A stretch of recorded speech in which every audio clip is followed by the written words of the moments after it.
በዮሐንስ ራእይ ምዕራፍ 14 ቁጥር 6 ላይ በምድርም ለሚኖሩ ለሕዝብም ለነገድም ለቋንቋም ለወገንም ሁሉ ይሰብክ ዘንድ የዘላለም ወንጌል ያለው ሌላ መልአክ ከሰማይ መካከል ሲበር አየሁ እንዲል ቅዱስ ቃሉ እንደ ቀደሙት አባቶቻችን የማይለወጠውን ቅዱስ ወንጌል ለፍጥረት ሁሉ ማብሰርን ዓላማው ያደረገው ይህ ቃለ ወንጌል ቲቪ ነው።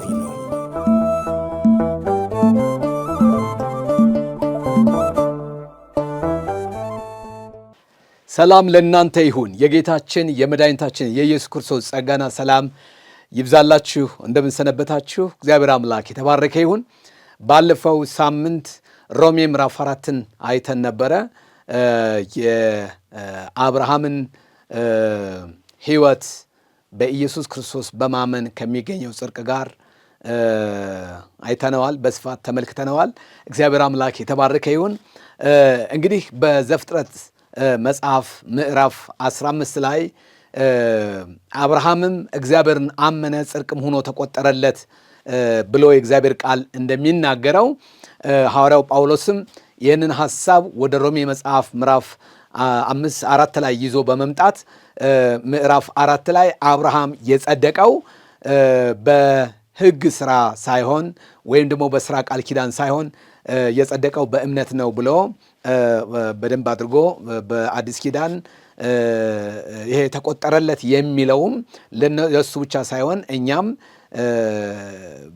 ኢየሱስ ክርስቶስን ከሙታን ባስነሳው በእርሱ ለምናምን እምነታችን ጽድቅ ሆኖ ይቆጠርልን ዘንድ አለው በማለት የአብርሃምን እምነት እንደ መረጃ እንደ ማስረጃ በማቅረብ በክርስቶስ የተገኘውን ጽድቅ በደንብ አድርገን ያየንበት ሁኔታ ነው ያለው። እግዚአብሔር ይመስገን።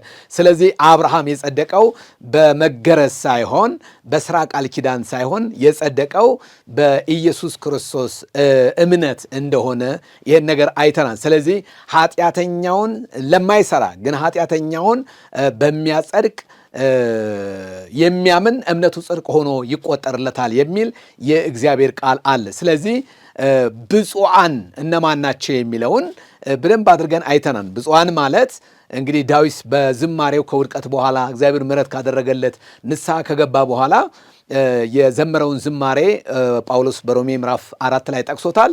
ስለዚህ ሁለቱን በጣም ትልልቅ የሚባሉ አብርሃምን እንደ እምነት አባት እስራኤላውያን በጣም ያዩታል። የሃይማኖታቸው የእምነታቸው ራሱ መስራችም ነው፣ ጀማሪም ነው። እንደገና ደግሞ በእስራኤላውያን በጣም እጅግ ተወዳጅ ንጉሥ ዳዊት ነው። ስለዚህ የዳዊትንና የአብርሃምን ሕይወት በንጽጽር ተመልክተናል። አብርሃም ከሕግ መሰጠት በፊት የነበረ ሰው ነው። ስለዚህ አመነ፣ እምነቱ ጽድቅ ሆኖ ተቆጠረለት። ከሕግ መሰጠት በኋላ የነበረው የእግዚአብሔር ሰው ዳዊት ደግሞ ምንም እንኳ በኃጢአት ምክንያት እግዚአብሔርን ቢያሳዝንም እንደገና እግዚአብሔር ንጹሕን መንፈስ ሰጥቶት የመመለስና የንስሐ ሕይወትን ሰጥቶት በእግዚአብሔር ፊት የዘመረውን ዝማሬ ነው ያየ ነው። አመፃው እና ኃጢአቱ የተከደነለት በደሉም የተሰረየለት ሰው ምስጉን ነው የሚለውን ያንን ሐሳብ በደንብ አድርገን አይተነዋል። ስለዚህ በጥቅሉ በሮሜ መጽሐፍ ምዕራፍ 4 ላይ የምናየው ነገር ምንድን ነው? ሕግ የተሰጣቸውም ሕግ ያልተሰጣቸውም የሚጸድቁት በመስቀል ላይ በተሰራው እምነት ነው። እምነት ብቻውን አያጸድቅም። እዚህ ጋር በጣም አጽንኦት አድርጌ መናገር የምፈልገው ነገር ምንድን ነው? እምነት በራሱ አያጸድቅም። እምነታችን ማረፍ ያለበት በክርስቶስ የመስቀሉ ስራ ላይ መሆን መቻል አለበት። ዝም ብሎ እምነት እግዚአብሔርን አምኜዋለሁ ብለን ስላልን የኢየሱስ ክርስቶስን የመስቀል ላይ ስራ የማዳኑን ስራ ከእኛና ከእግዚአብሔር መካከል አውጥተን እንደገና በቀጥታ ከእግዚአብሔር ጋር በማደርገው ግንኙነት በሱ ላይ ጽኑ እምነት ስላለኝ እድናለሁ ማለት አንችልም። በጣም ብዙ ሰዎች በዓለም ላይ በጣም በርካታ ሃይማኖቶች ለመመስረታቸው ምክንያት የሆነው እኔ በቀጥታ ከፈጣሪ ጋር ግንኙነት አድርጋለሁኝ፣ ስለዚህ እኔም ደግሞ በዛ ምክንያት እጸድቃለሁ ብለው ያስባሉ። ነገር ግን ወገኖቼ ወይ በእኛና በእግዚአብሔር መካከል መስቀሉን ካወጣ ነው የመስቀሉን ስራ ካወጣ ነው የእግዚአብሔርን የማዳን ይሄ ጀስቲፊኬሽን የሚባለውን ያን ነገር ካወጣ ነው በፍጹም እምነታችን ትክክልም አይደለም፣ መጽሐፍ ቅዱሳዊም አይደለም። ስለዚህ ዛሬ አንድ የምስራች አለኝ። ይህን መልእክት ለምትሰሙ እህቶችና ወንድሞች በሕግ ለተሰጣቸው በእምነት እንደገና ደግሞ ሕግ ለሌላቸው ደግሞ ስለ እምነት ይላል ሮሜ ምዕራፍ 3 ላይ ስለ እምነትና በእምነት እግዚአብሔር ሰዎችን እንደሚያጸድቅ ያ ደግሞ በክርስቶስ በኩል በሆነው ቤዛነት አይተናዋን ይሄንን በክርስቶስ ቤዛነት ጽድቅ እንደተደረገልን ይሄን በደንብ አድርገናል አይተናል። እግዚአብሔር የተመሰገነ። ስለዚህ አብርሃም የጸደቀው በስራ አይደለም። አብርሃም የጸደቀው በሕግ አይደለም። አብርሃም የጸደቀው በሰው ጥረትና ትጋት አይደለም። አብርሃም የጸደቀው በትንሣኤው ኃይል ነው። ለሙታን ሕይወትን በሚሰጥ የሌለውን እንዳለ አድርጎ በሚጠራ በእግዚአብሔር ስላመነ እምነቱ ጽድቅ ሆኖ ተቆጥሮለታል ብለን አይተናል። እግዚአብሔር የተመሰገነ ይሁን። ስለዚህ ያለኝ የምስራች ምንድን ነው? አንድ የዛሬ 2000 ዓመት የተከፈለላችሁ ዋጋ አለ ነው። የተከፈለላችሁ ትልቅ መስዋዕትነት አለ። በዚህ መስዋዕትነት ላይ ልባችሁ እንዲያርፍ እምነታችሁ እግዚአብሔር እንዲሆን በክርስቶስ የመስቀሉ ሥራ ላይ ትኩረታችሁን እንድታደርጉ ዛሬ ላበረታታችሁና ላተጋችሁ እፈልጋለሁ። እግዚአብሔር የተመሰገነ። ወገኖቼ ወይ እንግዲህ ሁሉም ሰው ጽድቅን ይፈልጋል፣ መጽደቅ ይፈልጋል። ሁሉም ሰው በሚባል በተለይ እንደዚህ ክፉና ደጉን የለየ የሚባል ሰው ሁሉ ስለሚቀጥለው ዕጣ ፈንታው ያስባል። በእግዚአብሔር ፊት ምን ይዤ ነው የምቀርበው? በእግዚአብሔር ፊት እንዴት ነው የዘላለምን ሕይወት የማገኘው? እኔ ኑሮ የተበላሸ ነው፣ ንግግሬ የተበላሸ፣ ስለዚህ እግዚአብሔር እንዴት ነው ይቅርታ የሚያደርግልኝ የሚል የብዙ ሰዎች ጥያቄ ነው። እኔ አጭር እና ግልጽ የሆነ መልእክት ነው እየተናገርኩ ያለሁት። የሮሜ መጽሐፍን አጥኖት ከምዕራፍ 1 ጀምሮ ሙሉን አንብቡት። እንዴት በክርስቶስ ኢየሱስ ጸድቃችሁ የዘላለምን ሕይወት እንደምታገኙ መጽሐፍ ቅዱስ ይናገራል። ሮሜ ብቻ ሳይሆን የአዲስ ኪዳን መጽሐፍቶችን በሙሉ በምታነቡበት ጊዜ ጽድቅ በክርስቶስ በኩል እንደተሰራልን የእግዚአብሔር ቃል ይናገራል። ክብር ለእግዚአብሔር ይሁን። እንግዲህ ከተስፋው ቃል መሰጠት በኋላ የመጣው የሥራ ቃል ኪዳን ወይም ደግሞ የሙሴ ሕግ የተስፋውን ቃል የሚሽር አይደለም ነው የሚለው። አይሽርም። ሕግ ተስፋን አይሽርም፣ እንዳውም ተስፋን ያጸናን ነው የሚለው የእግዚአብሔር ቃል። በገላትያ ምዕራፍ 3 ላይ ሐዋርያው እንደተናገረ የሕግ ሥራ ወይም ደግሞ የሙሴ ሕግጋት ወይም ደግሞ የመገረዝ ቃል ኪዳን ምንድነው? ሞግዚት ነው። ሊመጣ ላለው እምነት ሞግዚት ነው። አሁን ሊመጣ ያለው ነገር መጥቷል። አሁን ክርስቶስ መጥቷል። ቤዛነታችን በሥጋ ተገልጧል። ስለዚህ አሁን ሞግዚቱ ምን ሆኗል? ተወግዷል የሚል የእግዚአብሔርን ቃል እናገኛለን። ክብር ለእግዚአብሔር ይሁን። ስለዚህ እግዚአብሔር አምላክ የገባውን የተስፋ ቃል አጽንቶታል ነው። ሰዎች እንኳን ለሰዎች የገቡትን ቃል ኪዳን ያጸናሉ፣ ይፈጽማሉ እንጂ የተስፋን ቃል አይቀይሩም፣ አይለውጡም።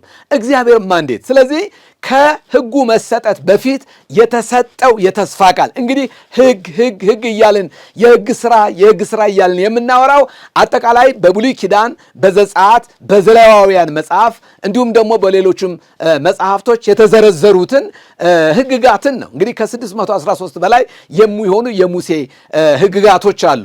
ስለዚህ አንዱን እንኳ መፈጸም አንችልም እና ከብዙ ነገር መካከል አንዷን ሰበዝ እንኳ እንደዚህ ነጥለን መዘን አውጥተን እንኳ አንዱን እንፈጽም ብንል ያንን ለመፈጸም የሚያስችለን ምንም ነገር የለም። ስለዚህ ባለፈው ያልነው ምንድን ነው? ደም ሳይፈስ ምን የለም? ስርየት የለም። ስለዚህ አሁን የጸደቅነው በሚበልጠው ምንድን ነው? መስዋዕት ነው። አሁን የጸደቅነው በሚበልጠው የአዲስ ኪዳን መካከለኛ በሆነው በክርስቶስ ኢየሱስ መስዋዕትነት አማካኝነት። ስለዚህ የኮርማዎችና የፍየሎች ደም ኃጢአትን ማንጻት አይችሉም። የኮርማዎችና የፍየሎች ደም በስጋ ላይ የተረጨ የጊደሮች አመድ ስጋን ማንጻት አይችሉም። በሕያው አምላክ በእግዚአብሔር ፊት በንጹሕ ሕሊና ቆመን እግዚአብሔርን እንድናመልክ የሚያስችለን ብቃትም ኃይልም ድፍረትም እንደማይሰጠን ሐዋርያው በዕብራውያን ምዕራፍ 9 ላይ ተናግሯል። አሁን ወገኖቼ ሆይ በሚሻል ኪዳን ውስጥ በሚሻል ተስፋ ውስጥ በሚበልጠው ሊቀ ካህናችን በኢየሱስ ክርስቶስ ቤዛነት አማካኝነት አሁን ወደ ጸጋው ዙፋን በእምነት ምን ብለናል? ቀርበናን እያልን ነው። ስለዚህ መልእክታችን አንድ ነው። በመስቀል ላይ ለሁሉም ሰው ዘር ሳንለይ ቋንቋ ሳንለይ፣ ጾታ ሳንለይ፣ የቆዳ ቀለም ሳይለይ ለሰው ልጆች ሁሉ ክርስቶስ በመስቀል ላይ አንድ ጊዜ ለሁል ጊዜ ባቀረበው መስዋዕትነት የዘላለምን ቤዛነት አግኝተናል። መጽሐፍ እንደሚናገር ለተቀበሉት ሁሉ ግን በስሙ ለሚያምኑት እነሱ የእግዚአብሔር ልጆች የሆኑ ዘንድ ስልጣንን ሰጣቸው ይላል። ክብር ለእግዚአብሔር ይሁን። ስለዚህ አንድ ነገር እየተናገርኩ ነው ወገኖቼ። ወይ አብርሃም በእግዚአብሔር አመነ። ምንም እንኳ የሱ ሥጋ ሙት የነበረ ቢሆንም፣ ምንም እንኳ የሚስቱ የሳራ ማህፀን ሙት የነበረ ቢሆንም ባለቀ ዕድሜ እሱ 99 ሚስቱ ደግሞ 89 ዓመት ሆነው በዚህ ባለቀ ጊዜ ላይ የሰራዊት ጌታ እግዚአብሔር ለሞተው ነገራችን ሕይወት ሰጥቶት ለሞተው ነገራቸው እንደገና ትንሣኤ ሰጥቶት ለመጽነስና ይስሐቅ የተባለውን ልጅ ለመውለድ እግዚአብሔር ዕድል ሰጥቷቸዋል። እግዚአብሔር የእንደገና አምላክ ነው። ምናልባት እዚህ ላይ አብርሃምና ሳራ ነገራቸው ሙት እስከሚሆን ድረስ ለምንድን ነው እግዚአብሔር የጠበቀው የሚል ጥያቄ የምታነሱ ካላችሁ አንድ ነገር ልነግራችሁ ፈልጋለሁ። የሰው ጥረት እንግዲህ አብርሃም ታስታውሳላችሁ፣ ወደ አጋር የገባበትን ታሪክ ታስታውሳላችሁ። እንደገና ደግሞ ሌሎችም ልጆች ሌሎችም ሚስቶች ነበሩት። ሰውየው ያልጣረው ያልፈነቀለው ድንጋይ አልነበረውም። ይሄ አቅሙ ተመቶ በራሱ ጥረት የተስፋውን ቃል ሊያስፈጽም የሚስችል ዘር ለማምጣት ያደረገውን ጥረት በሙሉ አሟጦ በቃ ከእንግዲህ በኋላ አይሆንም ብሎ ተስፋ በቆረጠበት ሳራ ራሱ የዛሬ ዓመት ወንድ ልጅ ይሆንልሻል የሚል የተስፋ ቃል ሲነገር ቤቷ ጓዳዋ ውስጥ ሆና የሳቀችውን ሳቅ ሁላችሁም ታስታውሳላችሁ። ስለዚህ በአብርሃም ቤት ውስጥ የተስፋውን ዘር ሊያስቀጥል የሚችል ልጅ እግዚአብሔር እንደተናገረ ኤሊኤዘር አይወርስህም ከጉልበት የሚወጣው እርሱ ይወርሳል ተብሎ እንደተጻፈ ይህንን ወራሽ የሆነውን ዘር ሊያመጣ የሚችል ምንም አይነት ስብዕና አልነበራቸውም። ስለዚህ ይህንን የሰውን አቅም፣ የሰውን ብርታት፣ የሰውን ትጋት፣ የሰውን ጥረት በራሳችን ጥረት በራሳችን ግረት ዋጋ ከፍለን ወደ እግዚአብሔር ለመድረስ የምናደርገውን ጥረት እግዚአብሔር ምን ማድረግ ይፈልጋል? መስበር፣ በጊዜ ሂደት መስበርና የተደገፍንባቸውን ነገሮች በሙሉ ከላያችን ላይ መምታት ይፈልጋል። ስለዚህ በሮሜ መጽሐፍ ውስጥ የምታዩት ነገር በጣም አስገራሚው ነገር ሰዎች የተደገፉበትን ነገር መምታት ነው። የእግዚአብሔር ሐሳብ፣ የእግዚአብሔር አጀንዳ ከሱ ውጪ የተደገፍንበት ነገር ቢኖር፣ ከሱ ውጪ የታመንበት ነገር ቢኖር፣ ከሱ ውጪ ተስፋ የምናደርገው ነገር ቢኖር የታመንበትን የተደገፍንበትን ከላያችን ላይ መምታት ነው የእግዚአብሔር የዘላለም ሐሳብ። ክብር ለእግዚአብሔር ይሁን። ለምን ስለ ኃጢአታችን የሞተውን እኛን ለማጽደቅ ደግሞ ከሞት የተነሳውን ክርስቶስ ኢየሱስን በሕይወታችን እንድናነግሰው ይፈልጋል። ስለዚህ የእግዚአብሔር አብ ናፍቆት፣ የእግዚአብሔር አብ ፍላጎት ልጁን የሚመስሉ ከክርስቶስ ኢየሱስ ጋር የተካከለ የጽድቅ የእምነት ሕይወት ያላቸውን ክብር ለእግዚአብሔር ይሁን እንደ ጌታችን እንደ ኢየሱስ ክርስቶስ እግዚአብሔር የተመሰገነ ይሁን መልክ ያላቸው ልጆች መፍጠር ማምጣት የእግዚአብሔር የዘላለም ሐሳብ። ስለዚህ የልጁን መልክ የማይመስሉትን በሙሉ እግዚአብሔር አይቀበልም ማለት ነው። ክብር ለእግዚአብሔር። እሱን የሚመስል ጄኔሬሽን እግዚአብሔር ይፈልጋል። በሮሜ መጽሐፍ ምዕራፍ 8 ላይ አስቀድሞ ያወቃቸውን የልጁን መልክ እንዲመስሉ ይላል። ክብር ለእግዚአብሔር ይሁን። እነዚህ በክርስቶስ ሞት በክርስቶስ የመስቀል ላይ ሥራ የቤዛነቱ ሥራ በዛ በኩል የመጡት ናቸው የልጁን መልክ የሚመስሉት። ስለዚህ እግዚአብሔር ዘላለማዊ ሐሳብ ምንድን ነው? ልጁን የሚመስሉ ሰዎችን በዚህ ዓለም እና በሚመጣውም ዓለም ተፈጥረው ተገልጠው ማየት ነው። ፕሮግራሙ ይሄ ነው። ፕሮግራሙ አጀንዳው ይሄ ነው። መላእክትን የሚመስሉ ወይ ቅዱሳን ሰዎችን የሚመስሉ ሰዎችን መፍጠር አይደለም። የመስቀሉ ሥራ የቤዛነቱ ሥራ ልጁን የሚመስሉ የልጁ መልክ ያላቸውን ሰዎች ወደ መሆን ማምጣት ነው። ክብር ለእግዚአብሔር። ስለዚህ እያልኳችሁ ያለሁት ነገር ምንድነው? አብርሃም ሙት የሆነውን የሳራን ማህፀን ሳይደክም በእምነት ምን አለ ይላል? ተመለከተ ብሎ የእግዚአብሔር ቃል ይናገራል። ክብር ለእግዚአብሔር ይሁን። ሁለት ነገሮች ልነግራችሁ ፈልጋለሁ። አብርሃም የእግዚአብሔር ሰው እምነቱ አንደኛ በማይለወጠው በማይዋሸው በዘላለማዊ አምላክ በእግዚአብሔር ማንነት ላይ የተመሰረተ ሲሆን ሁለተኛው ደግሞ እግዚአብሔር በተሰጠው የተስፋ ቃል ላይ ትኩረት የሚያደርግ ሰው ነበር። እግዚአብሔር ይመስገን። ዛሬ እህቴ ሆይ ወንድሜ ሆይ የተደገፋችሁት ማንን ነው? አብርሃም በመጨረሻው ሰዓት የተደገፈው የተስፋን ቃል በሰጠው በእግዚአብሔር ማንነት ላይ ነው። የእግዚአብሔር ማንነት ደግሞ ፍቅር ነው። የእግዚአብሔር ማንነት ደግሞ ጽድቅ ነው። የእግዚአብሔር ማንነት ደግሞ ቅድስና ነው። የእግዚአብሔር ማንነት ደግሞ ሰላም ነው። የእግዚአብሔር ማንነት ደግሞ ጸጋ ነው። ስለዚህ በእግዚአብሔር ማንነት ላይ ትኩረት አደረገ። በእግዚአብሔር የተስፋ ቃል ላይ ታመነ። መጽሐፍ ሲናገር ስለ ሳራም የተስፋን ቃል የሰጠው የታመነ እንደሆነ ስለቆጠረች የሚል የእግዚአብሔር ቃል አለ። ክብር ለመድኃኒታችን ይሁን።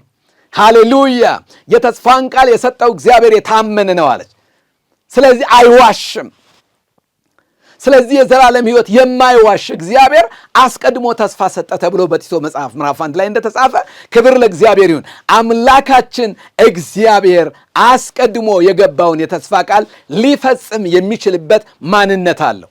ደከመኝ አይልም፣ አቅም አጣሁ አይልም፣ ተናግሬ ዋሾ ሆንኩኝ አይልም፣ እጅ አጠረኝ አይልም። ወገኖቼ ሆይ የገባላችሁን የተስፋ ቃል ሊፈጽመው የታመነ አምላክ እንደሆነ ዛሬ እንደገና ደግሜ ደጋግሜ ልነግራችሁ እፈልጋለሁ። ክብር ለእግዚአብሔር ይሁን። ወገኖቼ ሆይ ዛሬም እናንተም የአብርሃም ልጆች ናችሁ። የአብርሃም ልጆች ናችሁ። ክብር ለእግዚአብሔር ይሁን። የአብርሃም ልጆች ናችሁ። የአብርሃምን ፈለጉን እንድንከተል የእግዚአብሔር የዘላለም ሐሳብ ነው። አብርሃም ለሙታን ሕይወትን በሚሰጥ የሌለውን እንዳለ አድርጎ የለም እኮ የለም፣ ዘር የሚባል ነገር የለም። ሳራ ውስጥ ደክማለች፣ ዝላለች። ግን የሌለውን ወደ መኖር አምጥቶ በሕይወት ሊያኖር በሚችለው በእግዚአብሔር ላይ ታመነ ይላል። የታመነው እግዚአብሔርን ነው። ተስፋ ያደረገው እግዚአብሔርን ነው። ክብር ለእግዚአብሔር ለአምላካችን። ስለዚህ የተስፋን ቃል በሰጠው በእግዚአብሔር ላይ በመታመኑ ምክንያት መጽሐፍ ቅዱስ ሲናገር እግዚአብሔር ደግሞ ታማኝ ሆነው ለሚጠባበቁት የተስፋውን ቃል ያጸናልና መጽሐፍ እንደሚናገር እንደተናገረ ይላል ዘፍጥረት ምዕራፍ 21 ቁጥር 1 ላይ ሳራን አሰባት ይላል። ሃሌሉያ። እንደ ተናገራት ሳራን ምን አደረጋት?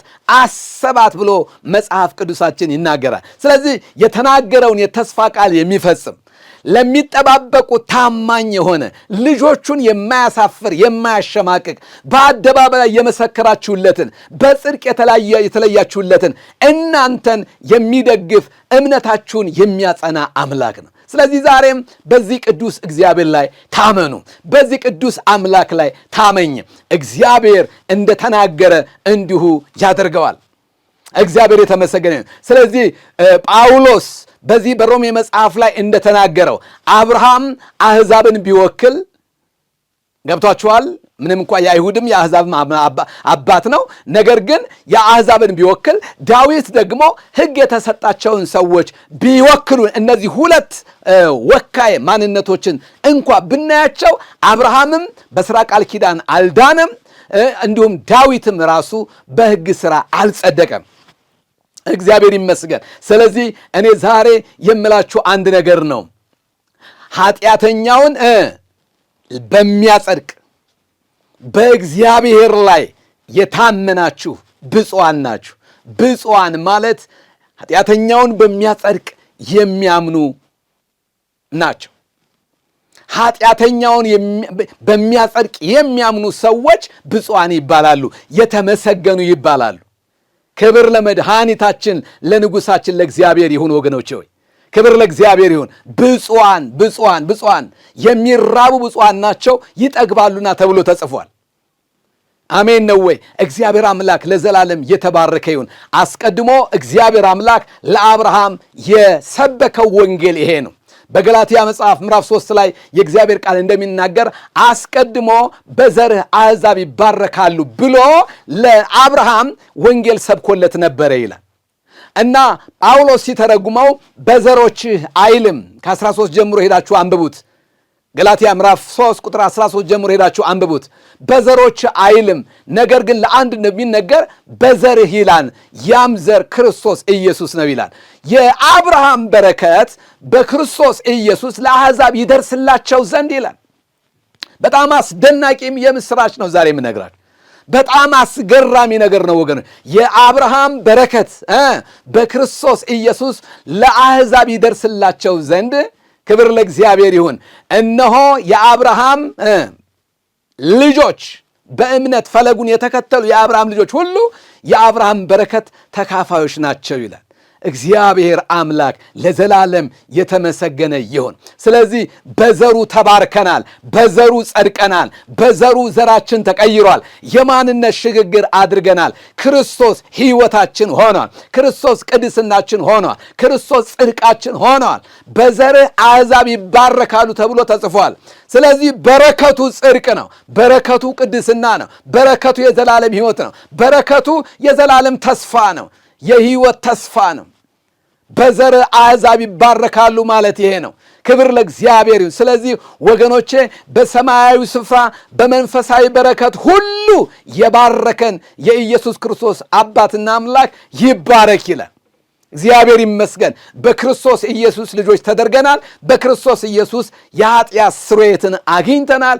በክርስቶስ ኢየሱስ እግዚአብሔር አምላክ በመንፈስ ቅዱስ በተስፋው መንፈስ አትሞናል። ስለዚህ እኔ ዛሬ የምነግራችሁ ነገር ምንድነው? በዘርህ አሕዛብ ይባረካሉ ተብሏል። አሁን ክርስቶስ ኢየሱስ የአብርሃም ዘር በመስቀል ላይ ተሰቅሎ በረከቶቻችንን ለቆልናል ማለት ነው። ስለዚህ ይህንን በረከት የራሳችሁ እንድታደርጉ፣ በዚህ በረከት ጸንታችሁ እንድትቆሙ፣ ተስፋችሁን እግዚአብሔር እንድታደርጉ፣ በአምላካችሁ በእግዚአብሔር ላይ እንድትታመኑ ዛሬ ይህንን የምስራች እነግራችኋል። እግዚአብሔር አምላክ ለዘላለም የተባረከ ይሁን። ለመድኃኒታችን ለእግዚአብሔር ክብር ይሁን። አላችሁ ሆይ ኢየሱስ ክርስቶስ የጌቶች ሁሉ ጌታ ነው። የአብርሃም ልጆች፣ የተስፋው ቃል ኪዳን ልጆች፣ ክብር ለእግዚአብሔር ለአምላካችን። ወገኖቼ የአብርሃም ልጆች ናቸው የአብርሃምን የተስፋ ቃል በእምነት የሚወርሱት። ስለዚህ በሥጋ ከአብርሃም የተገኙ ሁሉ የአብርሃምን የተስፋ ቃል መውረስ አይችሉም። የአብርሃምን የተስፋ ቃል የሚያገኙት በእምነት። እግዚአብሔር ይመስገን። እግዚአብሔር የአሕዛብም የአይሁድም አምላክ ነው ይላል የእግዚአብሔር ቃል። ክብር ለእግዚአብሔር ይሁን። ስለዚህ አይሁድን በእምነት አሕዛብን ደግሞ ስለ እምነት የሚያጸድቅ አምላክ በዙፋኑ ላይ አለ።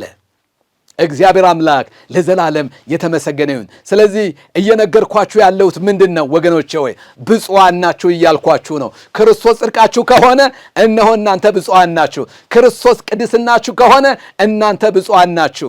በአንደኛ ቆሮንቶስ ምዕራፍ 1 የእግዚአብሔር ቃል ሲናገር ቁጥር 30 ላይ ምንድን ነው የሚለው? ክርስቶስ ምናችን ነው? ቤዛነታችን ነው። ክርስቶስ ምናችን ነው? ቅድስናችን ነው። ክርስቶስ ምናችን ነው? ጽድቃችን ነው ይላል። ጽድቃችን ማን ነው? ኢየሱስ ነው። ቅድስናችን ማን ነው? ኢየሱስ ነው። ጥበባችን ማን ነው? ኢየሱስ ነው። ስለዚህ ማንም ምን እንዳይል እንዳይመካ እግዚአብሔር አብ የገለጠው የእግዚአብሔር አብ ጥበብ፣ የእግዚአብሔር አብ ጽድቅ፣ የእግዚአብሔር አብ ቅድስና ኢየሱስ ነው ይላል። ስለዚህ ማንም እንዳይመካ፣ የሚመካ ቢኖር ጽድቃችን በሆነው በክርስቶስ ይመካ። የሚመካ ቢኖር ቅድስናው ኢየሱስ እንደሆነ የሚያውቅ ይመካ። ምን እያልኳችሁ ነው? ጽድቃችን ኢየሱስ ነው። ሄዳችሁ አንብቡት። ጽድቃችን የገዛ ስራችን ነው አይልም። መጽሐፍ ሲናገር ጽድቃችን የመርገም ጨርቅ ነው ይላል። ጽድቃችን የመርገም ጨርቅ ነው፣ ኃጢአታችን የመርገም ጨርቅ ነው ይላል አላልኩም? ባለፈውም ነግሬያችኋለሁ። ጽድቃችን የመርገም ጨርቅ ነው የሚለው። ኃጢአታችንማ እንዴት ይከፋ! ወገኖቼ ሆይ ዛሬ ይህን መልእክት የምትሰሙ ሁሉ ጌታ ኢየሱስ ክርስቶስን አዳኝና ጌታ አድርጋችሁ ተቀብላችሁ የዘላለም ሕይወት እንድታገኙ ዮሐንስ ሲናገር በመልእክቱ ላይ እኛ ኅብረታችን ከአባት ከልጁም ከኢየሱስ ክርስቶስ ጋር ነው፣ እናንተም ደግሞ ደስታችሁ እንዲፈጸም ከእኛ ጋር ኅብረት እንድታደርጉ ይህንን እጽፍላችኋለሁ ይላል። ሕይወት ተገለጠ፣ አይተንማል፣ እንመሰክርማለን ይላል። ስለዚህ ይህ የተገለጠውን አባቶቻችን በዓይኖቻቸው ያዩት ጽድቅ፣ አባቶቻችን በእጆቻቸው የዳሰሱት ጽድቅ፣ አባቶቻችን በጆሮቻቸው የሰሙት ጽድቅ፣ የእግዚአብሔር ሕይወት ኢየሱስ ክርስቶስ ተገልጧን ይላል። ሕይወት ተገለጠ፣ አይተንማል ይላል መጽሐፍ ቅዱስ። ስለዚህ ይህንን የተገለጠውን ጌታ ወገኖቼ ሆይ የራሳችሁ ጌታና አዳኝ አድርጋችሁ እንድትቀበሉት አበረታታችኋለሁ። አብርሃም የዓለም ሁሉ ወራሽ የተባለው በዚህ እምነቱ ነው። አብርሃም የአሕዛብም የአይሁድም በቢሊየን ለሚቆጠሩ አሕዛቦች ምንድን ነው? አባት ነው። እስራኤል ለሚባሉ በሥጋ ለወለዳቸው ልጆቹም አባት ነው። ስለዚህ መጽሐፍ ቅዱስ ሲናገር አብርሃም የዓለም ወራሽ ተባለ። ለምን? እግዚአብሔር ይመስገን ያመነው እግዚአብሔር አሕዛብ ስለ እምነት ጸድቀዋል። አይሁድ ደግሞ በሥጋ የተወለዱ ልጆቹ ደግሞ የአብርሃምን ፈለግ የሚከተሉ የሚያምኑ ደግሞ ስለ ጽድቅ፣ ስለ ሕግ ወይም ደግሞ በሕግ ሳይሆን በክርስቶስ በሚገኘው ጽድቅ አማካኝነት ምን ሆነዋል? ጸድቀዋል። ስለዚህ የእምነት ፈለጉን የአብርሃምን የእምነት ፈለግ የሚከተሉ ሁሉ ምኖች ተብለዋል እያልኳችሁ ነው። የአብርሃም ልጆች ተብለዋል። ስለዚህ በዓለም ላይ ገዥ ማን ነው? ዓለምን የሚወርሱ በዓለም ላይ ታላቅ የሚባሉ እነማን ናቸው ካላችሁኝ፣ እግዚአብሔር የተመሰገነ ይሁን፣ የአብርሃምን የእምነት ፈለግ የሚከተሉ ናቸው። አሁን ደግሞ ይኸውላችሁ አብርሃምም አመነ እምነቱም ጽድቅ ሆኖ ተቆጠረለት በሚለው ነገር ብቻ ነገሩ አልተዘጋም። ሂዳችሁ ሮሜ ምዕራፍ 4 ከቁጥር 18 ጀምሮ ሂዳችሁ በምታነቡበት ጊዜ ተቆጠረለት የሚለው ለሱ ብቻ ሳይሆን ለእኛም ጭምር ነው ይላል። ለምን? እኛን ለማዳን የተሰቀለውን የሞተውን እኛን ደግሞ ለማጽደቅ ከሞት የተነሳውን ወይም ደግሞ ከሙታን ባስነሳው በእግዚአብሔር የምናምን እምነታችን ጽድቅ ሆኖ ይቆጠርልን ዘንድ አለው ይላል። እግዚአብሔር አምላክ ለዘላለም የተመሰገነ ይሁን። አሁን ክርስቶስ በመስቀል ላይ የሰራልን የውክልና ሥራ ምን ሆኖልናል ማለት ነው? ምን አድርጎልናል ማለት ነው? እግዚአብሔር ይመስገን ተቆጥሮልናል ማለት ነው። መቆጠር ማለት እናንተ የደከማችሁበት ዋጋ የከፈላችሁበት ነገር ለሌላው ሲሰጥ ማለት ነው። ስለዚህ ያኛው ተቀባዩ እናንተ ናችሁ ዋጋ የከፈላችሁት። ነገር ግን ያኛው ምንም ሳይከፍል የዚህኛውን ድካም ሲወስድ ያ ምን ይባላል? ተቆጠረለት ይባላል። ምን ማለት ነው? ምናልባት በዚህ ይሄ አባባል ይሄ አገላለጽ በዚህኛው ዓለም አስተሳሰብ እኔ የደከምኩበትን እኔ ነኝ ፍሬውን መብላት ያለብኝ እንጂ እንዴት እኔ የደከምኩበትን ሌላ አካል ይወስደዋል? እንዴት ይቆጠርለታል? ይሄማ ፍትሃዊ አይደለም ልንል እንችላለን። ነገር ግን በክርስቶስና በእኛ መካከል የተሰራው ነገር ይሄ ነው። ኧረ ሃሌሉያ! የተሰራልን ነገር ይሄ ነው። ምንድነው የተሰራልን ካላችሁኝ፣ እግዚአብሔር የተመሰገነ ይሁን። ክርስቶስ የሰራው ስራ ነው ለእኛ የተቆጠረልን። የክርስቶስ ጽድቅ ጽድቃችን ሆኗል። የክርስቶስ ቅድስና ቅድስናችን ሆኗል። ክብር ለእግዚአብሔር ይሁን። እግዚአብሔር ፍትሃዊ፣ እግዚአብሔር ፍቅር ስለሆነ ሕጉን እግዚአብሔር ባህሪውን ስለማይቃረን እግዚአብሔር እኛ ልንፈጽመው የሚገባውን የሕግ ትእዛዝ ራሱ ፈጽሞት ነው የዳን ነው ማለት ነው። ስለዚህ ልጁን ላከ፣ ያወጣውን ሕግ ራሱ ልጁ ፈጽሞት ነው ምን ያልነው እኛ የጸደቅነው። ስለዚህ እግዚአብሔር ያወጣው ሕግ የእግዚአብሔርን ጽድቅና ቅድስና የእግዚአብሔርን ከፍታና ልዕልና የሞራል የባህሪ ልዕልና ከፍ የሚያደርግ ስለሆነ ሕጉ በራሱ ቅዱስ ነው ይላል። ስለዚህ ያንን ባህሪ ለመላበስ እኛ ተፈጥሯችን ይህንን አይፈቅድም። ስለዚህ በተፈጥሯችን ጻድቅ ቅዱስ መሆን አንችልም። ስለዚህ ምን መሆን ነበረበት? ክርስቶስ የእግዚአብሔር ልጅ በስጋ ተገልጦ እኛን ሆኖ በውክልና የእኛን ስራ ሰርቶ እርሱ ስለ እኛ መርገም ሆኖ እኛ በእርሱ አማካኝነት የሱን በረከትና ወይም ደግሞ የሱን ማንነት የሱን ጽድቅና ቅድስና መውሰድ ይኖርብን ነበር ማለት ነው። ስለዚህ ተደርጎልናል፣ ወስደናል፣ ጸድቀናል ማለት ነው። ስለዚህ ክርስቶስ የእኛን ነገር ሁሉ በደላችንን ተሸከመ ተብሎ እንደጻፈ በደላችንን ወስዶልን አሁን ጽድቃችን ሆኖልናል። እግዚአብሔር አምላክ ለዘላለም የተባረከ ይሁን። ሃሌሉያ! ክብር ለመድኃኒታችን ይሁን። በመቀጠል ወደ ሮሜ ምዕራፍ 5 ይዣችሁ ልሂድና ስለ ጸጋው ብርታት ላሳያችሁ።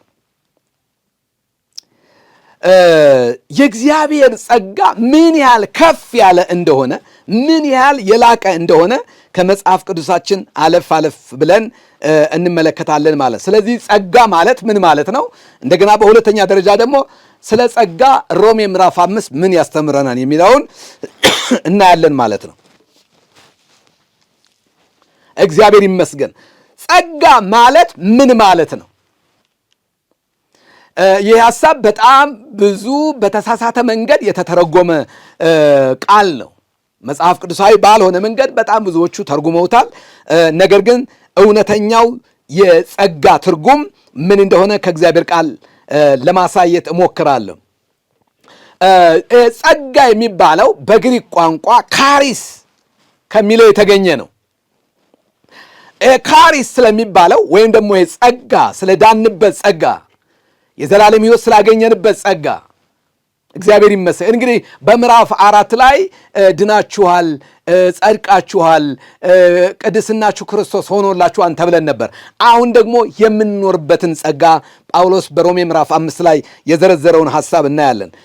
የጸጋ ትርጉምን በተመለከተ 4 ትርጉሞች አሉት። እሱን አብረን እናያለን። ጸጋ ማለት ያልተገባ ሞገስ ወይም ደግሞ ፌቨር ማለት ነው። ያልተገባ ሞገስ የሰው ልጅ ሊያገኘው የማይገባው ያልሰራበትና ያልጠየቀው የእግዚአብሔር ደግና መሐሪ ሞገስ ማለት ነው። የእግዚአብሔር መሐሪና ሞገስ፣ የእግዚአብሔር ቸርነት፣ የእግዚአብሔር ሞገስ ማለት ነው። እኛ ምንም ነገር ልናገኘው የማንችለው ከእግዚአብሔር ባህሪ የተነሳ በነፃ የተሰጠን ማለት ነው።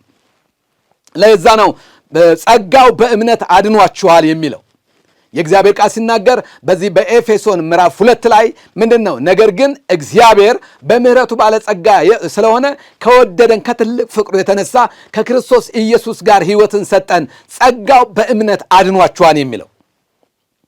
ስለዚህ ያልተገባ ሞገስ ማለት ነው። የምስራች አለኝ። የዳናችሁት የተቀደሳችሁት የዘላለም ሕይወት ያገኛችሁት ባልተገባ ሞገስ ነው። ዘሬ፣ ቋንቋዬ፣ ብሔሬ፣ ሃይማኖቴ፣ ልምምዴ፣ መልኬ፣ ሀብቴ፣ ስልጣኔ፣ ዕውቀቴ ብለን የማንለው ያልተገባን መብቴ ነው ብለን ልንወርሰው ልንቀበል ይገባናል ብለን ልንለው የማንችለው ያልተገባ ሞገስ ነው። እግዚአብሔር በፊቱ ሞገስን እንድናገኝ አደረገን። ምክንያቱ ኢየሱስ ነው። በውድ ልጁ ኤፌሶን ምዕራፍ 1 አንብቡት ከቁጥር 4 ጀምሮ በውድ ልጁ ጸድቃችኋል፣ በውድ ልጁ ዓለም ሳይፈጠር በክርስቶስ ባርኳችኋል፣ በውድ ልጁ የኃጢአት ስርየት አግኝታችኋል፣ በውድ ልጁ ዓለምን የእግዚአብሔር ወራሽ ሆናችኋል እያለ በውድ ልጁ ከጨለማው ስልጣን ምን አደረገን ይላል? አዳነን ይላል። በውድ ልጁ ነው የሚለው ወገኖቼ ወይ። ስለዚህ ያልተገባ ሞገስ ወይም ፌቨር ምን ይባላል? ሞገስ ይባላል። ሁለተኛው መለኮታዊ ተነሳሽነት ነው። ሞገስ ወይም ጸጋ ማለት መለኮታዊ ተነሳሽነት። ጸጋ ሙሉ በሙሉ ከእግዚአብሔር የመነጨ ነው። መለኮታዊ ተነሳሽነት ብለን ስንል ሙሉ ለሙሉ ከእግዚአብሔር የመነጨ ነው። የሰው ልጅ መልካምነት ወይም በጎነት ምላሽ ሳይሆን ከእግዚአብሔር ከራሱ ባህሪ ወይም ከፍቅሩ ከምሕረቱ ከልግስናው የሚመነጭ የሚፈስ ስጦታ ማለት ነው። ስለዚህ የዳንበት ጸጋ የዳንበት ብቻ ሳይሆን የምንኖርበትም ይሄ ጸጋ ጉልበታችን ነው። እንደምታውቁት ወደ ጸጋው ዙፋን በእምነት የምንቀርብበት አሰራር ተዘርግቷል። እግዚአብሔር አምላክ የተመሰገነ ይሁን። ከዚህ ጸጋ የተነሳ ደግሞ በእግዚአብሔር ፊት ሞገስን አግኝተናል። የዚህ ጸጋ ዋና ምንጩም ተነሳሽነቱም ከእግዚአብሔር የመነጨ መሆኑን መረዳት ያስፈልጋል። ስለዚህ ጸጋ ሙሉ በሙሉ ከእግዚአብሔር የሚመነጭ እንጂ እኛ ያፈለቅነው እኛ ያመጣነው ነገር አይደለም። ሌላው ሶስተኛው ጸጋ ወይም ደግሞ ካሪስ ያልኳችሁ ስጦታ ወይም ጊፍት ማለት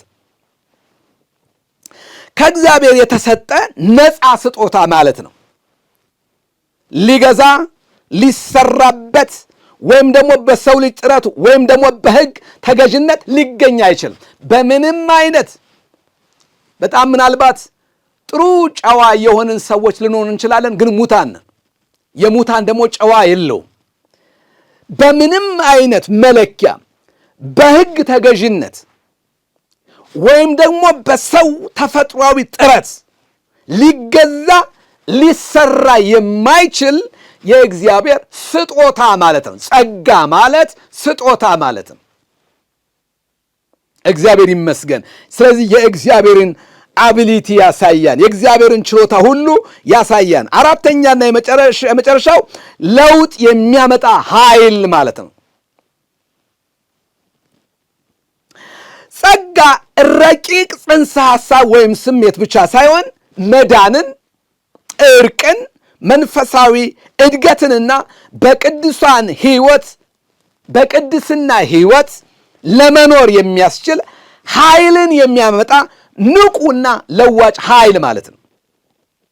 ምን ማለት ነው? ጸጋ ማለት በሕይወታችን ለውጥን እንድናመጣ የሚያደርገን፣ ለመዳን ብቁ እንድንሆን የሚያደርገን፣ ከእግዚአብሔር ጋር እርቅን እንድንፈጥር የሚያደርገን፣ መንፈሳዊ መደላድልን በሰውና በእግዚአብሔር መካከል መንፈሳዊ መደላድልን የሚፈጥር፣ መንፈሳዊ እድገትን ደግሞም በቅዱስ ሕይወት እንድንኖር የሚያስችለን ማለት ነው ጸጋ ማለት። ወገኖቼ ሆይ ይህ ጸጋ የምስራች አለኝ ለእናንተ። ይህ ጸጋ በሕይወታችሁ ከነገሰ፣ ይህ ጸጋ በሕይወታችሁ እውን ከሆነ በባርነት አትኖሩም፣ በጨለማ አትኖሩም፣ በእስራት አትኖሩም፣ ተስፋ በመቁረጥ አትኖሩም። ይህ ጸጋ ለዋጭ ነው። የፈውስ ምንጭ ነው። የደህንነት ምንጭ ነው። የቅድስና ምንጭ ነው። የእውነተኛ መንፈሳዊነት ምንጭ ነው። እግዚአብሔር የተመሰገነ ይሁን። ሕይወታችንን ትራንስፎርም ማድረግ የሚችል መለወጥ የሚችል ነው። ስለዚህ በራሳችን ማድረግ የማንችለውን እንድናደርግ የሚያስችለን ነው። አሁን ይሄ የዳንበት ጸጋ በዚህ ምድር ላይ ስንኖር የሰማይ አምላክ እግዚአብሔር የተባረከ ይሁን። የእግዚአብሔርን ፍጹም ፈቃድ ማድረግ የምንችልበትን አቅም ይሰጠናል ማለት ነው። ለዛ ነው በቲቶ መጽሐፍ ላይ ምዕራፍ 2 ቁጥር 11 ላይ ሰዎችን ሁሉ የሚያድን የእግዚአብሔር ጸጋ ተገልጧል። ይህም ጸጋ ኃጢአተኝነትንና ዓለማዊ ምኞትን ክደን የተባረከውን ተስፋችንን ደግሞም ተመልሶ የሚመጣውን ኢየሱስ ክርስቶስን እንድንጠባበቅ ምን ያደርገናል? ያስተምረናል ይላል። ጸጋው አስተማሪ ነው። ዓለማዊ ምኞትን እንድንክድ ያስተምረናል። ጽድቅን እንድንኖር ያስተምረናል። ክርስቶስን እየመሰልን እንድንኖር ያስተምረናል። ስለዚህ የእግዚአብሔር ጸጋ የለውጥ ምንጭ ነው። የኃይል ምንጭ ነው። እኔ ምስራች አለኝ። በዚህ ጸጋ ላይ ተደግፋችሁ፣ በዚህ ጸጋ ላይ ታምናችሁ ወገኖቼ ሆይ በብዙ እስራትና በብዙ ባርነት መኖር አትችሉም። የምስራች አለኝ። ለምን መሰላችሁ? ይሄ ጸጋ ለዋጭ ኃይል ነው። የምንኖርለት የእግዚአብሔር የኃይል ምንጭ ነው። ክብር ለእግዚአብሔር ይሁን። የእግዚአብሔር ችሎታ ነው። አሮጌውን ማንነታችንን አስወግዶ አዲስ ሰው እንድንሆን የሚያደርግ ምንድን ነው? ኃይል ነው። ዳግም የተወለድነው በዚህ ጸጋ ነው። ልጆች የተደረግነው በዚህ ጸጋ ነው። ወገኖቼ ይሄ የወንጌል ቃል ነው። ይሄ የወንጌል ቃል ነው። በአጭሩም ጸጋ ማለት የእግዚአብሔር ፍቅራዊ ደግነት በተግባር የተገለጸበት ነው። የመጀመሪያው ጸጋ ከእግዚአብሔር ጋር ሰላምንና እርቅን ያመጣል።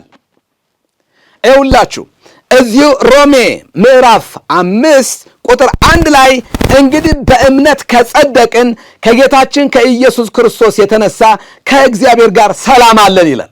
የመጀመሪያው ነገር ወገኖቼ ወይ ሰላም ነው። በጸጋው በኩል ያገኘናቸው በረከቶች የመጀመሪያው ነገር ምንድን ነው ያልኳችሁ? ሰላም ነው። ሰላም ማለት እንግዲህ ከዘፍጥረት ምዕራፍ 3 ጀምሮ ሰው ከእግዚአብሔር ጋር፣ ሰው ከሰው ጋር፣ ሰው ከተፈጥሮ ጋር፣ ሰው ከራሱ ጋር ተጣልቷል። ምድር ከአንተ የተነሳ የተረገመች ትሁን፣ በላብና በወዝ ጥረህ ግረህ ትበላለህ፣ አንቺም ሔዋን ፈቃድሽ ወደ ባልሽ ይሆናል። የመርገም ውጤት ነው። ስለዚህ ከዛ የተነሳ ከዛ ፍጥረት ጀምሮ ከውድቀትና ከአለመታዘዝ የተነሳ በተለይ ሁለቱ ሰዎች የእባቡን ድምፅ ከመስማታቸው የተነሳ በሰውና በእግዚአብሔር መካከል የጥል ግድግዳ ነበረ። አሁን በሰውና በእግዚአብሔር መካከል የነበረው የጥል ግድግዳ ምን ሆኗል? ፈርሷል። ኤፌሶን ምዕራፍ 2 ላይ ከቁጥር 13 ጀምሮ ሰላማችን ክርስቶስ ነው ይላል። በሰውና በእግዚአብሔር መካከል የነበረውን የጥል ግድግዳ ያፈረሰ፣ ከሁለታችን አንድን አዲስ ሰው በራሱ ምን ያደረገ? የፈጠረ፣ ጥልን በመስቀሉ የገደለ፣ ሁላችንም በአንድ መንፈስ ወደ አብ እንድንገባ ድፍረት አለን ይላል።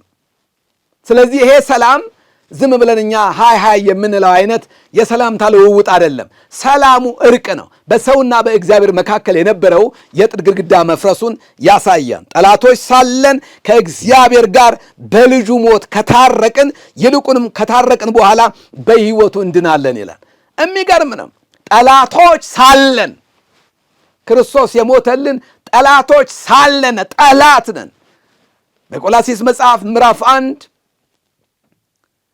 ቁጥር 18 ላይ በሐሳባችን ጠላቶች የነበርነውን እኛን በመስቀሉ አማካኝነት በመስቀሉ ሥራ አማካኝነት ምን አደረግን ይላል? ታረቅን ይላል። ስለዚህ በልጁ ሞት ነው የታረቅነው። እደግመዋለሁ፣ ጠላቶች ሳለን ከእግዚአብሔር ጋር በልጁ ሞት ከታረቅን ይላል። ወገኖቼ ሆይ እግዚአብሔርን ለምን ጨካኝ አድርገን እንደምንስለው አላውቅም። አንዳንዶቻችን እግዚአብሔርን በጣም ጨካኝ አድርገን ወደሱ ለመቅረብ በጣም አስፈሪ አድርገን ስለነዋል። ይህንን የሳሉብን ሰባኪዎቻችን ናቸው። ነገር ግን መጽሐፍ ሲናገር ከእግዚአብሔር ጋር በልጁ ሞት ከታረቅን ይላል። አንዳንድ ወገኖቼ እንዴት አድርጌ ነው እኔ በቀጥታ ከእግዚአብሔር ጋር ህብረት ማድረገው? እንዴት ከእግዚአብሔር ጋር እታረቃለሁ? ስለዚህ ከንጉሱ እናት ጋር አማላጅነትን ጠይቄ ወደዛ ብቀርብ ይሻል ይሆናል እንጂ እኔማ በእግዚአብሔር ፊት ለመቅረብ የሚያስለኝ ምን ድፍረት አለኝ ይላሉ ወገኖቼ። ወይም ምናልባት ኃጢአተኛ መሆናችሁን ማወቃችሁ ትክክል ነው። ነገር ግን ለኃጢአተኛ እግዚአብሔር የከፈተውን የመዳን መንገድ ደግሞ ማወቅ ደግሞ ሌላ ጉዳይ ነው። ለምንድን ነው ጌታ የሞተው? ለምንድን ነው ክርስቶስ በመስቀል ላይ ዋጋ የከፈለላቸው? ለምንድን ነው ክርስቶስ በመስቀል ላይ ስለ እናንተ ደሙን ያፈሰሰው? ማንን ለማዳን ነው?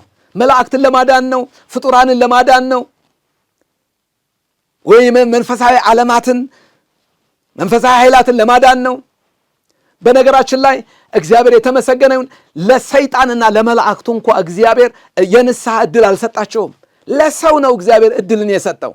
አንዳንድ አባቶች ሰምታችኋል፣ በመጽሐፎቻቸው ሰይጣንን ለማጽደቅ በጣም ጥረት አድርገዋል። እኔ ስማቸውን መጥቀስ አልፈልግም። እባክህ ዲያብሎስን ማርልኝ ብለው የጸለዩ ሰዎች እነማን እንደሆኑ እናንተ ታውቃላችሁ። ሰይጣንን ያመነኮሱ ሰዎች አሉ። እንግዲህ ሰይጣን ሲመነኩስ በመጽሐፍ ቅዱሳችን ለመናፍሱ ዓለም ለጨለማው ዓለም እግዚአብሔር የንስሐ ዕድል አላዘጋጀም። የንስሐ ዕድል የተዘጋጀው ለሰው ብቻ ነው። ስለዚህ መጽሐፍ ቅዱስ ሲናገር በልጁ ሞት ከታረቅን ይላል። እስኪ አንብቡት። ሮሜ ምዕራፍ 5 ቁጥር 10 ላይ ወገኔ ሆይ ሕዝቤ ሆይ ግድ የለህም ስማኝ። መጽሐፍ የሚለው እንደዛ ነው። ሮሜ 5:10ን አንብበው። ምንድን ነው የሚለው? ጠላቶቹ ሳለን ነው የሚለው፣ ወዳጆቹ አይልም። እኛ በራሳችን ጥረት በራሳችን ግረን ጥረን ምናምን አድርገን የሆነ ነገር እንደው በእግዚአብሔር ሞገስ፣ እግዚአብሔር ሙሰኛ አይደለም። በእኛ በኩል በተደረገ ስራ እግዚአብሔር ወደ ራሱ ሊያስጠጋን አልፈለገም። እንዴት ነው እናንተ ከመስሪያ ቤት ስትመለሱ በጣም የምትወዷት ልጃችሁ በጭቃ ቡክትክት ብላ ብታገኟት ምንድን ነው የምታረጉት? ምን ታረጋላችሁ? ምንድን ነው የምታረጉት? ልጃችሁን ከወደቀችበት አንስታችሁ አጥባችሁ በፎጣ ጥቅልል አድርጋችሁ ወደ ደረታችሁ ነው አይደል የምታስጠጉት? እንደዛ ነው አይደል የምታረጉት? በቃ ቆሽሿን ከእንግዲህ በኋላ ይሄ ልጅ አይደለም ትላላችሁ? አትሉም። እግዚአብሔር እንደዚህ ነው። የማንጫ መንገዱ ደግሞ ልጁ ነው። ይኸው ከልጁ ጠላቶቹ ሳለን ከእግዚአብሔር ጋር በልጁ ሞት ከታረቅን ይላል። ይልቁንም ከታረቅን በኋላ በሕይወቱ እንድናለን። በሕይወት እንድናለን ማለት ምን? በሕይወቱ እንድናለን። ሕይወቱ ምን ማለት ነው? በትንሣኤው እንድናለን። ክርስቶስ ተነስቷን በሦስተኛው ቀን እኛን ለማዳን ነው ከሞት የተነሳው። ጸጋ የእኛን የጠላትነት አቋም አስወግዶ ከእግዚአብሔር ጋር ሊኖረን ወደ ተገባ እርቅና ሰላም ወዳለበት ግንኙነት ለውጦናል። ክብር ለእግዚአብሔር። ስለዚህ የእኛን ኃጢአታዊ አቋማችንን ሰብሮታል። የምስራች ከእግዚአብሔር ጋር ሊኖረን ወደሚገባ የአባትና የልጅ ግንኙነት መስመር መልሶናል። ስለዚህ ወገኖቼ ወይ ዘፍጥረት ምዕራፍ 1 እና 2 የነበረውን ሰው ታውቁታላችሁ፣ በምን አይነት ክብር እንደነበረ። እንደው ወደዛ ክብር መልሶናል ብቻ አይደለም እላችሁ፣ ወደ ላቀ ነገር በክርስቶስ መልሶናል ብዬ እላችኋለሁ። ስለዚህ በኃጢአት የፈረሰውን ግንኙነት በክርስቶስ ኢየሱስ እንደገና ሰርቶታል። ምን አይነት የሚገርም አምላክ ነው! ምን አይነት ቸር አምላክ ነው! ምን አይነት የሚገርም አምላክ ነው!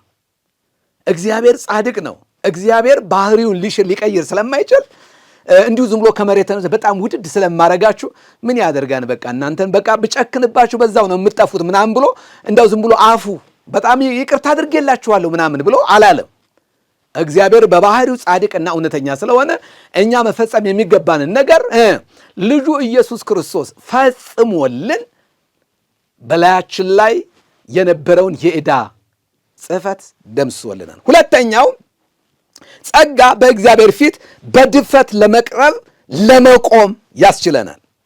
እዚሁ ቁጥር 2 ላይ እንደዚህ ይላል፣ በኢየሱስ ክርስቶስ ሰላምን እንያዝ፣ በእርሱ ደግሞ ወደ ቆምንበት ወደዚህ ጸጋ በእምነት መግባት አግኝተናል ይላል። በጣም ወደዚህ ጸጋ በእምነት መግባትን አግኝተናል። እዚህ ላይ የገባንበት አንድ አዲስ መንፈሳዊ ዓለም እንዳለ ይናገራል።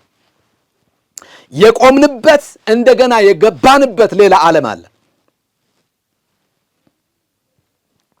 ወደ ቆምንበት ወደዚህ ጸጋ በእምነት መግባት አግኝተናል የሚለው ፖዚሽን ተቀይሯል። ትላንትና የነበርንበት የውድቀት ዓለም፣ ትላንትና የነበርንበት የጨለማ ዓለም፣ ትላንትና በሰይጣን አገዛዝ ምንድነው የሚለው? ቆላስይስ ምዕራፍ 1 ቁጥር 14 ላይ ከጨለማው ስልጣን አዳነን፣ የኃጢአት ስርየትን ወዳገኘንበት ወደ ፍቅሩ ልጅ መንግሥት ምን አደረገን ይላል? አፈለሰን ይላል። ከጨለማው ስልጣን ነው ያዳነን። ከጨለማው ስልጣን ካዳነን በኋላ ወደ ፍቅሩ ልጅ መንግሥት አስገባን ይላል። ስለዚህ ፖዚሽን ተቀይረዋል። አሁን ወደ አብ መግባትን አግኝተናል። ምክንያቱም በመጀመሪያ በእኛና በእግዚአብሔር መካከል የነበረውን የጥል ግድግዳ አፍርሶ ሰላምን ገንብቷል። አሁን የሚቀጥለው ነገር ምንድን ነው? በተከፈተልን አዲስና ሕያው መንገድ ወደ የት መግባት ነው? ወደ ቅድስተ ቅዱሳኑ መግባት ነው። እግዚአብሔር ወዳለበት ስፍራ መግባት ነው። መንገዱ ኢየሱስ ስለሆነልን እግዚአብሔር የተመሰገነ። ስለዚህ በእግዚአብሔር ፊት ለመቆምና ለመቅረብ ፖዚሽን እንዲቀይር ኃጢአታዊ አቋማችን ተቀይሮ የእግዚአብሔር ጻድቃን ተብለን ተቆጥረን የእግዚአብሔር ልጆች ተብለን በእግዚአብሔር አብ ቀኝ እንድንቀመጥ እድል ፈንታ እግዚአብሔር ሰጥቶናል። በምሕረቱ ባለጸጋ ስለሆነ ከክርስቶስ ኢየሱስ ጋር ሕይወትን ሰጠን ካለ በኋላ ምንድን ነው የሚለው? በሚመጡ ዘመናትም ይላል የጸጋውን ባለጠግነት ይመሰገን ዘንድ ይላል ከክርስቶስ ጋር ምን አደረገን? አስነሳን። ሕይወትን ሰጠን፣ ቀጥሎ አስነሳን። ከዛ ምንድን ነው የሚለው? በሰማያዊ ስፍራ በቀኙ አስቀመጠን ይላል። በቃ 4 ነጥብ። በዚህ ውስጥ በዚህ ፕሮሰስ ውስጥ ሲሰቀል ተሰቅለን፣ ሲሞት ሞተን፣ ከሞት ሲነሳ ተነስተን፣ ወደ ሰማይ ሲያርግ አርገን፣ በአብ ቀኝ ሲቀመጥ እኛም አብረን በውክልና በቀኙ ስንቀመጥ የእኛ ድርሻ የለበትም አለ እንዴ ወንድሜ? የትኛው ማንነታችን? በፍጹም በፍጹም። ጸጋ በራሳችን መልካምነት ሳይሆን በክርስቶስ ሞት ምክንያት ወደ እግዚአብሔር ፊት በሙሉ ልብ እንድንገባ አስችሎናል ማለት ነው። በእርሱ ሞገስ ውስጥ አስተማማኝና የጽድቅ አቋም አለ። እግዚአብሔር ይመስገን። ስለዚህ ፖዚሽናችንን እንደተቀየረ እየተናገርኩ ነው። ሶስተኛው ጸጋ ለሚመጣው ክብር የማያወላውል የተስፋ መሰረታችን ነው። መሰረታችን ነው። መሰረታችን ነው። እዚሁ ቁጥር 2 ላይ እንደዚህ ነው የሚለው፣ በእርሱ ደግሞ ወደ ቆምንበት ወደዚህ ጸጋ በእምነት መግባት አግኝተናል ካለ በኋላ በእግዚአብሔር ክብርም ተስፋ እንመካለን ይላል። ኦ ሃሌሉያ! ይሄ የጸጋው ጉልበት ተስፋ ሰጥቶናል ይላል። የተስፋ ሰዎች እንድንሆን አድርጎናል ይላል። ምንድነው ይሄ ተስፋ? ምንድን ነው? እንደዚህ በእግዚአብሔር ክብርም ተስፋ እንመካለን። አሁን የምንመካበት የክብር ተስፋ አለን የሚለው ኢየሱስ ይመጣል። የክብር ተስፋችን ይመጣል። አዳኛችን ይመጣል። ንጉሳችን ይመጣል። እረኛችን ይመጣል። መድኃኒታችን ይመጣል። አሁን ክብር ከፊታችን ይጠብቀናል።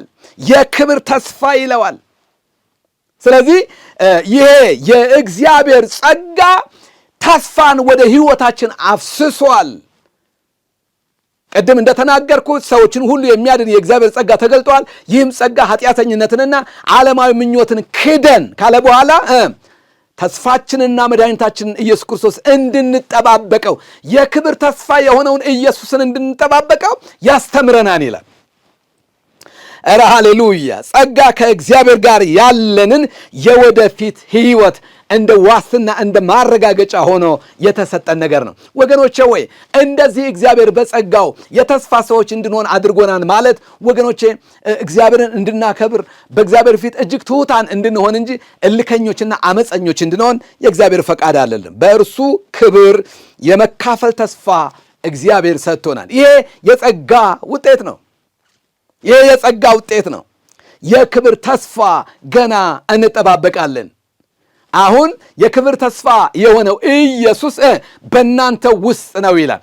በቆላስይስ ምዕራፍ 3 ቁጥር 1 ላይ ደግሞ ምንድን ነው የሚለው? ሞታችኋን ካለ በኋላ ሕይወታችሁ የሆነው ኢየሱስ ክርስቶስ በሚገለጥበት ጊዜ አብራችሁ በክብር ትገለጣላችሁ ይላል። በጣም ከዚህ የሚበልጥ የሚያስደስት ነገር ምድር ላይ ያለ አይመስለኝም።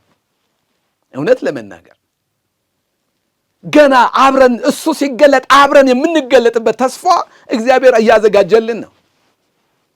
ስፍራ ላዘጋጅላችሁ እሄዳለሁ እንዳለ ገና እሱ ሲመጣ አብረን በክብር እንገለጣለን። እግዚአብሔር የተመሰገነ ይሁን።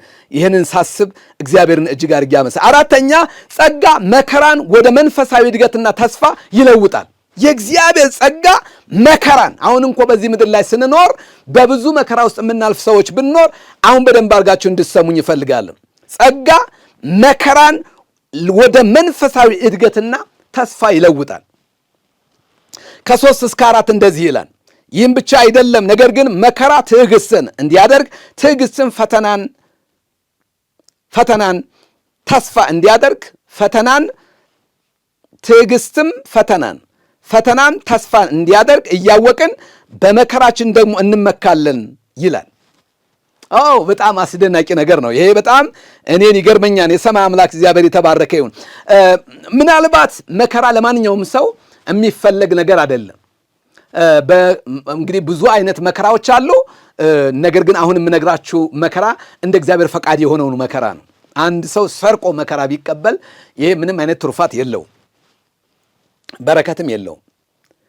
ነገር ግን መከራ ትዕግስትን እንዲያደርግ ማለት በመከራ ውስጥ ትዕግስተኛ እንድንሆን እግዚአብሔር ያደርገናል። ጸጋው ያስተምራል። ትዕግስት፣ እግዚአብሔርን መጠበቅ የሚባለው ነገር አሁን አንዳንድ ጊዜ እውነት ነው እግዚአብሔርን መጠበቅ እንዴት እንደሚያደክም እንዴት ከባድ እንደሆነ ታውቃላችሁ።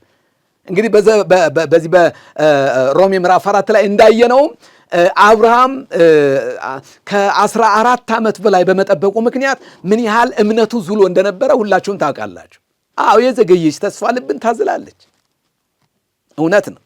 ነገር ግን ወገኖቼ ወይ ጳውሎስ እየነገረን ያለው ትዕግስትም ፈተናም ተስፋ እንዲያደርግ እያወቅን ይላል። በመከራችን ይኸውላችሁ፣ በመከራ የምንመካው ለምንድን ነው? አሁን የምናልፍበት ውጣ ውረድ፣ ክብር ለእግዚአብሔር ይሁን፣ የእኛን ስብዕና የእኛን ባህሪ እየቀረጸን ነው፣ እያስተካከለን ነው፣ እየገነባን ነው። ጸጋ መከራን አያስወግድም። ነገር ግን እምነታችንን ለማሳደግ ባህሪያችንን ለመገንባት እግዚአብሔር ይጠቀምበታል። ክብር ለኢየሱስ ይሁን። 5ኛው ጸጋ ፈጽሞ የማይገባን ስጦታ መሆኑን ያሳያል። መጽሐፍ ሲናገር ገና ደካሞች ሳለን ክርስቶስ ዘመኑ ሲደርስ ስለ ኃጢአተኞች ሞቷን ይላል። ሮሜ ምዕራፍ 5 ቁጥር 6 ላይ የማይገባን እንዳውም በጣም ገና ደካሞች ሳለን የሚል ነገር ታገኛላችሁ። ደካማ ማለት በምንም አይነት መንገድ ብቁ ያልሆነ ማለት ነው። ለምንም የማይጠቅም ማለት ነው ደካማ ማለት። በምንም አይነት ደካማ የሚለውን እናንተ ዲክሽነሪውን አገላብጡ። ደካማ ማለት ምንም አይነት ፍላጎት ቢኖረው፣ ምንም አይነት እንደው ተነሳሽነት ቢኖረው ምንም ነገር ማድረግ የማይችል ማለት ነው። ስለዚህ አቅመቢስ መሆናችንን ደካማ መሆናችንን ያሳያል። ስለዚህ ገና ደካማ አይደለም ወደ እግዚአብሔር የምንደርስበት ጽድቅ፣ ወደ እግዚአብሔር የምንደርስበት ቅድስና፣ ወደ እግዚአብሔር ልንቀርብበት የምንችልበት አይነት ማንነት መገንባት የምንችልበት ጉልበት ሊኖረን ይቀርና ገና ደካሞች ሳለን ክርስቶስ ስለ ኃጢአታችን ሞተ ይላል። ስሙ ለዘላለም ብሩክ ይሁን። ስሙ ለዘላለም ብሩክ ይሁን። ይሄ ጸጋ በጣም ይገርማል። ይሄ ሁሉ አልበቃ ብሎ እዚሁ ቁጥር 5 ላይ ሮሜ 5 ቁጥር 5 ላይ በተሰጠን በመንፈስ ቅዱስ የእግዚአብሔር ፍቅር በልባችን ስለፈሰሰ ተስፋ አያሳፍርም ይላል። ይሄ ጸጋ በጣም የሚገርም ነው። ያ ቅዱስ የሆነው የእግዚአብሔር መንፈስ በልባችን ውስጥ እንዲኖር እሱ ብቻ አይደለም፣ ከዚህ መንፈስ የተነሳ የእግዚአብሔር አብ ፍቅር በሕይወታችን ላይ እንዲፈስ አድርጎታን ይላል። ስለዚህ የመንፈስ ቅዱስ ጸጋ ተካፋዮች የሆነው ከእግዚአብሔር ጸጋ የተነሳ ነው እንጂ መጽሐፍ ሲናገር ከፍጥረታችን የቁጣ ልጆች ነበርን፣ በአየር ላይ ስልጣን ላለው አለቃ ምንታዘዝ የሰይጣን ባሪያዎች ነበርን፣ የምኞታችንን ፍላጎት የራሳችን ምኞትና ፍላጎት የምንከተል ሰዎች ነበርን፣ ከፍጥረታችን የቁጣ ልጆች ነበርን። ስለዚህ በበደላችንና በኃጢአት ሙታን የነበርን ሰዎች በእግዚአብሔር ፊት ሊያቆመን የሚችል አይነት ጽድቅ መስራት የምንችል ሰዎች አይደለንም፣ ልንሆንም አንችልም። ስለዚህ ያልተገባ ጸጋ ተሰጥቶናል።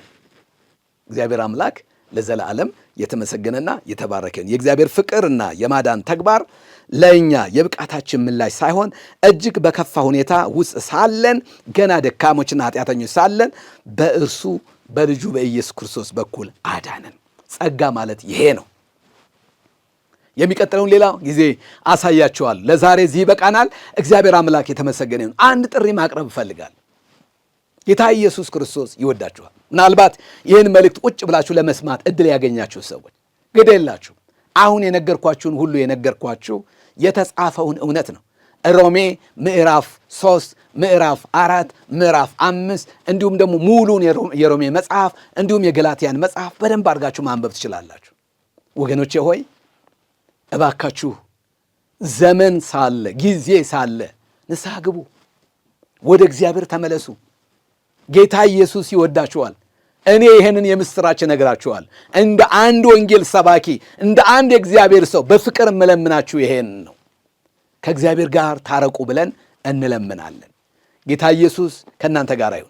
ምናልባት እንድጸልይላችሁ የምትፈልጉ ሰዎች ካላችሁ ከታች ስክሪኑ ላይ በምታዩት አድራሻ ደውሉልኝ፣ እጸልይላችኋለሁ። ጌታ በረዳኝ መጠን ምናልባት ስልክ ቢዚ ከሆነ እንዳትቀየሙኝ በጌታ ፍቅር ጠይቃችኋለሁ። ስልኮች በጣም ብዙ ስለሚሆኑ፣ ነገር ግን ጌታ በረዳኝ መጠን ለመመለስ እሞክራለሁ። ስለዚህ ስደውሉልኝ ንስሐ መግባት የምትፈልጉ ሰዎች ሁላችሁም ልጸልይላችሁ እችላለሁ። እግዚአብሔር ይረዳኛል። ጌታ ኢየሱስ ክርስቶስ ይወዳችኋል። ዛሬ ያየነው ስለ እግዚአብሔር ጸጋ ነው። አስቡበት። እግዚአብሔር ከእናንተ ጋር ይሁን። ዘመናችሁን እግዚአብሔር ይባርክ። በክርስቶስ ኢየሱስ ተባረኩ። አጭር ጸሎት እንጸልይና እንጨርሳለን። እግዚአብሔር ሆይ እናመሰግንሃለን። ስለነበረን ጊዜ ስም ይባረክ። የእስራኤል ቅዱስ የሠራዊት ጌታ እግዚአብሔር ቤዛነታችን፣ ጽድቃችን፣ ቅድስናችን በተደረገልን በክርስቶስ ኢየሱስ እጅግ አድርገን እናመሰግንሃለን። እግዚአብሔር ሆይ ይህን እውነት የሰሙ ሁሉ ጌታ እግዚአብሔር ከአንተ ጋር እንዲጣበቁ፣ ጽድቃቸው ኢየሱስ ክርስቶስ እንዲሆንላቸው፣ እንድትረዳቸው፣ መንፈስ ቅዱስ እንድታግዛቸው፣ በልባቸው ውስጥ የእግዚአብሔር አብ ፍቅርን እንድታፈስ በጌታ በኢየሱስ እለምንሃለሁ። እግዚአብሔር አባት ስለሰማኝ ተባረክ። ቀሪ ጊዜያችንን ሁሉ ባርክልን። ይህንን አገልግሎት ደግሞ በጀርባ ሆነው የሚደግፉ የተባረኩ እንዲሆኑ በኢየሱስ ክርስቶስ ስም ጸልያለሁ። ክብር ላንተ ይሁን። በጌታ በኢየሱስ ስም ጸለይን። አሜን።